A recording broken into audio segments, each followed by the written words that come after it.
Have you ever noticed, no matter the time, it's always now? Whatever you do, it's always now, the thing that you do.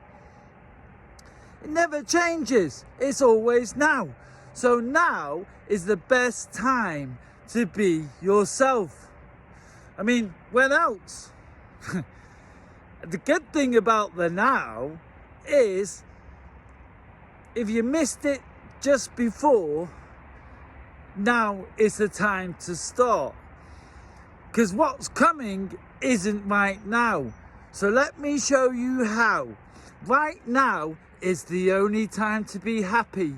And if you're not, then change it now. Because let me show you and tell you one thing that's really clear. Right now is the only time that's now. And whatever I say, it's always now.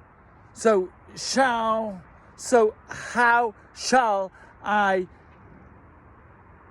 say anything but right now?